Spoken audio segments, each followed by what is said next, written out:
Assalamualaikum warahmatullahi wabarakatuh. Perkenalkan, nama saya Triwijanti dengan NIM 202005010-2004. Kelas A, Perbankan Syariah, Fakultas Ekonomi dan Bisnis Islam. Video ini dibuat untuk memenuhi ujian akhir semester mata kuliah Analisis Tingkat Kesehatan Bank Syariah. Di dalam video ini akan membahas beberapa hal. Yang pertama, risiko perbankan syariah, tata kelola dalam bank syariah, transparansi dan kualitas data, kecukupan modal dan basel, penilaian tingkat kesehatan bank syariah, hubungan analisis risiko dan pengawas bank, dan yang terakhir, tantangan masa depan bank syariah. Baik, langsung saja kita ke topik pertama, yaitu risiko perbankan syariah. Pengertian risiko perbankan syariah. Bank merupakan bank yang banyak risiko karena dalam menjalankan aktivitasnya mengandung banyak berhubungan dengan produk-produk bank yang mengandung banyak risiko seperti produk mudharabah. Demikian pula risiko akibat karena ketidakjujuran atau kecurangan nasabah dalam melakukan transaksi. Oleh karena itu, pejabat bank harus dapat mengendalikan risiko seminimal mungkin untuk memperoleh keuntungan yang optimum. Jenis-jenis risiko perbankan syariah. Yang pertama, risiko modal atau capital risk. Yang kedua, risiko pembiayaan meliputi risiko pembiayaan mudharabah dan risiko pembiayaan salam. Yang ketiga, risiko likuiditas yang meliputi risiko likuiditas, risiko operasional. Yang keempat, risiko hukum yang terkait dengan risiko bank yang menanggung kerugian dari akibat adanya tuntutan hukum, kelemahan dan aspek legal. Kelima, risiko reputasi atau risiko yang timbul akibat adanya publikasi negatif yang terkait dengan kegiatan usaha bank. Yang keenam, risiko strategis timbul karena adanya penetapan dan pelaksanaan strategi usaha bank yang tidak tepat atau kurang responsifnya. Ketujuh, risiko kepatuhan timbul sebagai akibat tidak kepatuhannya atau tidak dilaksanakannya peraturan. Yang kedelapan, risiko pasar adalah kerugian yang terjadi terhadap portofolio yang dimiliki oleh perbankan syariah. Kemudian, antisipasi risiko perbankan syariah meliputi beberapa hal. Yang pertama, preventif, yang kedua, detektif, dan yang ketiga, recovery. Kemudian selanjutnya dari kelompok 8 membahas tentang tata kelola dalam bank syariah. Model tata kelola multi pemangku kepentingan kadang disebut juga inisiatif multi pemangku kepentingan adalah struktur tata kelola yang berusaha mempersatukan para pemangku kepentingan untuk partisipasi dalam dialog pengambilan keputusan dan pelaksanaan solusi bagi nasabah dan tujuan bersama.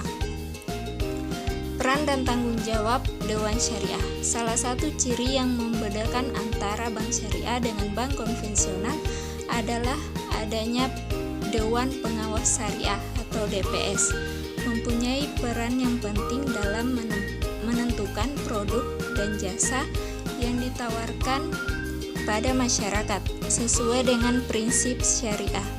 Prinsip syariah adalah prinsip hukum Islam dalam kegiatan perbankan berdasarkan fatwa yang dikeluarkan oleh lembaga yang memiliki kewenangan dalam penetapan fatwa di bidang syariah.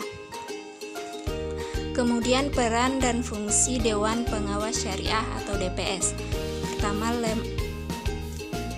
lemah status hukum hasil penilaian kepatuhan syariah oleh DPS akibat ketidakefektifan dan ketidakefisienan mekanisme pengawasan syariah dalam perbankan syariah di Indonesia saat ini. Kedua, terbatasnya keterampilan sumber daya DPS dalam masalah audit, akuntan, ekonomi, dan hukum bisnis. Ketiga, belum adanya mekanisme dan struktur kerja yang efektif dari DPS dalam melaksanakan fungsi pengawasan internal syariah dalam bank syariah. Kemudian permasalahan dalam tata kelola masyarakat. Salah satu permasalahan dalam tata kelola syariah adalah interpretasi yang beragam terhadap hukum-hukum syariat itu sendiri. Dalam Islam, terdapat berbagai aliran dan mazhab yang memberikan penafsiran yang berbeda terhadap teks-teks suci dan prinsip-prinsip hukum syariat. Perbedaan ini dapat menyebabkan ketidakjelasan dan ketidakpastian dalam pelaksanaan syariat, serta memunculkan konflik di antara kelompok yang berbeda. Unit kajian syariah adalah sebuah entitas atau lembaga yang bertanggung jawab untuk mengkaji dan menganalisis aspek-aspek hukum Islam serta mengeluarkan fatwa dan pendapat hukum dalam berbagai masalah yang berkaitan dengan syariat. Unit kajian syariah biasanya berada di lembaga-lembaga seperti universitas, lembaga keuangan syariah, dan lembaga pengkajian Islam lainnya. Keenam, struktur unit kajian yang meliputi kepala unit kajian, tim pengkaji, sekretariat, dewan penasihat, publikasi, dan komunikasi. Kemajuan tata kelola. Yang pertama, inovasi dalam penegakan hukum syariat. Kedua, pengembangan lembaga-lembaga keuangan syariah. Ketiga, penerapan teknologi dalam domain syariah. Pemegang akun investasi sebagai pemangku kepentingan. Pemegang akun investasi memainkan peran penting dalam pasar keuangan. Mereka adalah individu atau entitas yang memiliki akun investasi seperti rekening bank, rekening efek, atau rekening investasi lainnya. Pemangku akun investasi memiliki kepentingan finansial dan keuangan yang terkait dengan kinerja investasi mereka. Selanjutnya mengenai transparansi dan kualitas data.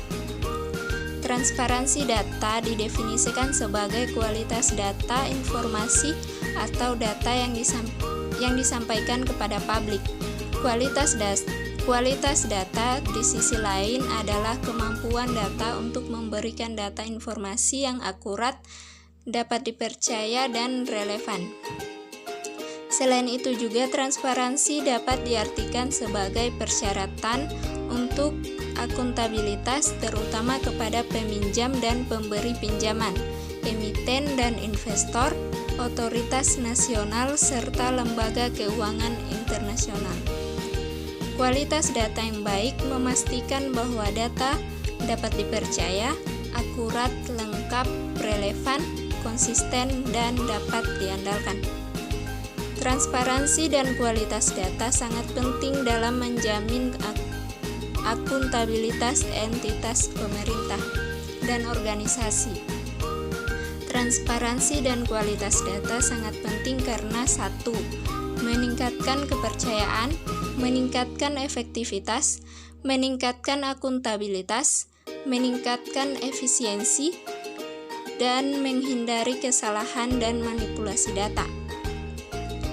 Hambatan pada transparansi dan kualitas data antara lain kurangnya aksesibilitas data, masalah dengan tingkat keamanan data, tidak adanya standar data yang konsisten, kurangnya keterampilan dalam mengolah data, kurangnya kesadaran, kesulitan dalam mengumpulkan dan memperbarui data, sistem yang berbeda, kurangnya pemahaman tentang ancaman data, kurangnya pengawasan, dan ketidaktransparansi dalam menyimpan, penghapusan, atau pengelola data yang dapat menghasilkan kecurangan atau manipulasi data. Dalam konteks transparansi, laporan keuangan harus memenuhi beberapa kriteria, antara lain keterbukaan, konsistensi, relevansi, netralitas, dan keterbacaan. Kemudian kecukupan modal dan Basel. Kecukupan modal merupakan bagaimana sebuah perbankan mampu membiayai aktivitas kegiatannya dengan kepemilikan modal yang dimilikinya. Dengan kata lain, KAR digunakan untuk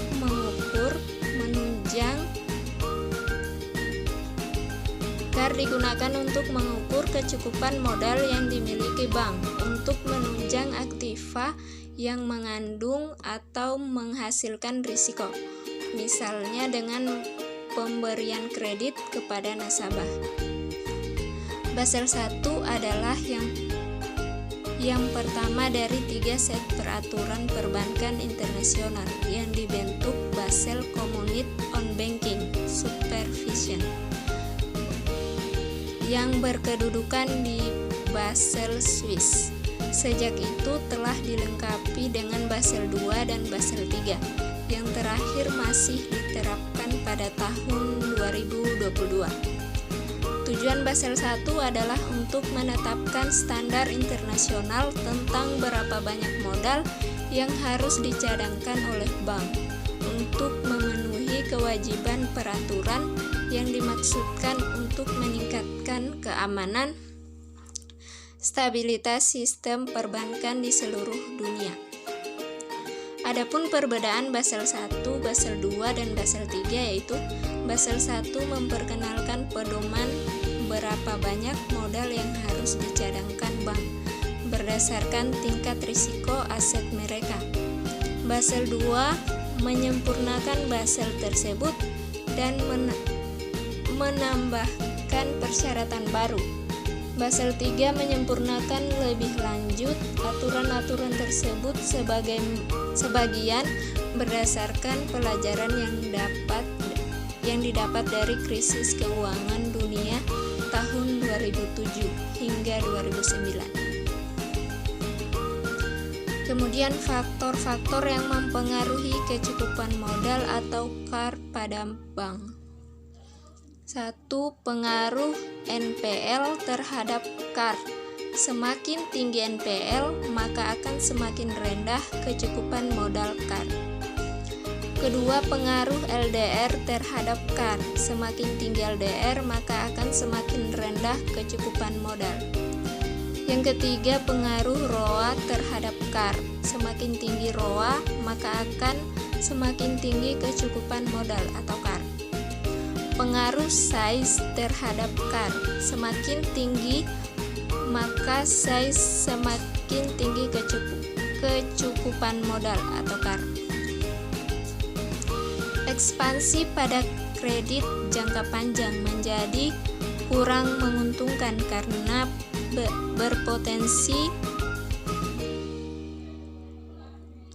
Ekspansi pada kredit jangka panjang menjadi kurang menguntungkan karena berpotensi membutuhkan dana stabil atau liquid stable funding.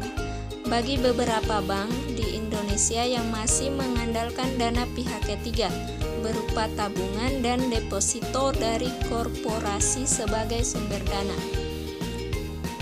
akan berpotensi cukup riskan karena sumber dana semacam ini akan mudah keluar pada saat terjadi krisis, sehingga memerlukan tambahan aset likuid yang memunculkan tambahan beban negatif spread bagi pihak bank. Perbankan di Indonesia sudah harus mengubah arah strategi pendanaan, lebih memfokuskan pada penghimpunan dana retail dan simpangan berbiaya murah atau current account saving account atau CASA.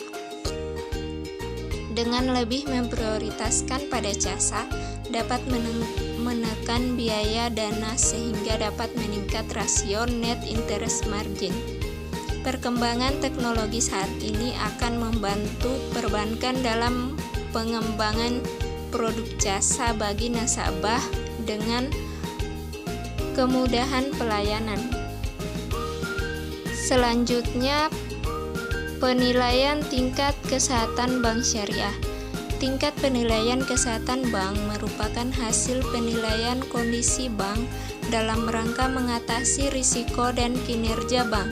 Dapat juga dikatakan penilaian kesehatan bank merupakan cerminan dari kinerja fungsi bank. Bank yang sehat adalah bank yang dapat menjaga dan memelihara kepercayaan masyarakat, dapat berperan sebagai intermediasi, dapat membantu kelancaran arus pembayaran, dan dapat digunakan oleh pemerintah untuk melaksanakan berbagai kebijakan, khususnya kebijakan moneter. Pemenuhan peraturan perbankan. Pertama, rasio kewajiban penyediaan modal. Penetapan batas maksimum pemberian kredit. Penentuan kualitas aktiva produktif, kriteria penyisihan penghapusan aktiva tetap, kegiatan restrukturisasi kredit, penerapan prinsip mengenal nasabah. Selanjutnya mengenai hubungan analisis risiko dan pengawas bank.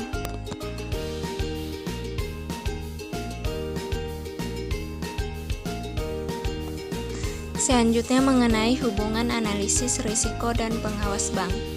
Analisis risiko adalah metode untuk mengukur dan mengidentifikasi variabel yang bisa mengancam atau mencederai sebuah kesuksesan sebuah acara, proyek, rencana, program maupun bisnis dalam meraih tujuan.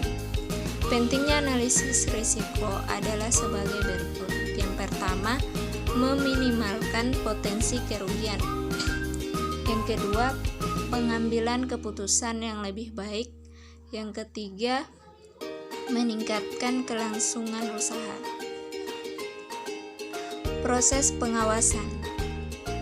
Pertama, pembentukan dan pembaruan peraturan. Kedua, lisensi dan perizinan. Ketiga, pemantauan rutin. Keempat, evaluasi risiko. Kelima, penegakan hukum dan sanksi. Keenam, kerjasama internasional. Pengawasan terkonsolidasi meliputi keputusan regulasi, risiko keseluruhan, manajemen risiko grup, pengawasan, dan terakhir pelaporan. Hubungan analisis risiko dengan pengawasan bank sangat erat. Analisis risiko digunakan sebagai alat penting dalam pengawasan bank untuk mengidentifikasi, mengukur, dan mengelola risiko yang dihadapi oleh bank. Dengan identifikasi risiko, pengukuran risiko, evaluasi kualitas manajemen risiko, pengawasan terkait kepatuhan syariah, serta tindakan pengawasan. Kemudian selanjutnya mengenai tantangan masa depan bank syariah. Kehadiran bank syariah menambah variasi di dunia perbankan, sehingga terdapat dua opsi jika ingin melakukan transaksi di perbankan. Memang bank konvensional lebih dulu hadir di dunia perbankan, tetapi tidak menutup kemungkinan dengan hadirnya bank syariah mampu menggeser ketenaran bank konvensional. Bank syariah muncul di Indonesia pada tahun 1990-an. Pemrakarsa pendirian bank syariah di Indonesia dilakukan oleh Majelis Ulama Indonesia atau MUI dan pemerintah serta dukungan dari Ikatan Cendekiawan Muslim Indonesia dan beberapa pengusaha muslim. Pada tahun 2015, perbankan syariah nasional berada pada fase keempat, yaitu pencapaian pangsa yang signifikan dalam kondisi mulai terbentuknya terintegrasi dengan sektor keuangan lainnya. Seiring berjalannya waktu, perkembangan lembaga-lembaga keuangan syariah itu tergolong cepat, dan salah satu alasannya adalah karena adanya keyakinan yang kuat di kalangan masyarakat Muslim bahwa perbankan konvensional itu mengandung unsur riba yang dilarang agama Islam. Tantangan yang dihadapi oleh bank syariah di era globalisasi. Pertama, implementasi pada sistem. Pada saat ini banyak negara Islam mengalami disequilibrium finansial yang membuat frustasi usaha pengadopsian total perbankan syariah. Selanjutnya, intermediasi dua arah. Pada saat ini, sebagian besar antara sumber daya finansial Muslim dan bank komersial di Barat. Selanjutnya, manajemen risiko. Pasar finansial menjadi semakin terintegrasi dan independen yang pada gilirannya meningkatkan kemungkinan efek penularan yang cepat. Selanjutnya, standarisasi. Tantangan operasional yang lain bagi bank syariah adalah menstandarisasi proses pemasaran produk baru di pasar. Selanjutnya, konsolidasi. Dengan banyaknya institusi berukuran kecil, bank syariah tidak menikmati efisiensi skala ekonomi. Selanjutnya, pembenahan dari sisi kelembagaan. Dual banking, sistem yang selama ini dijalankan oleh bank syariah perlu disempurnakan. Selanjutnya, ketersediaan sumber daya insani yang berkualitas. Sumber daya insani merupakan faktor penting dalam sebuah institusi, termasuk pada perbankan syariah. Kurangnya pemahaman masyarakat terhadap bank syariah.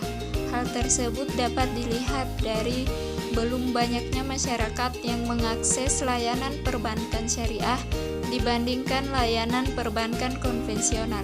Selain itu, sebagian masyarakat juga masih menganggap bahwa sistem perbankan syariah tidak berbeda dengan sistem perbankan konvensional.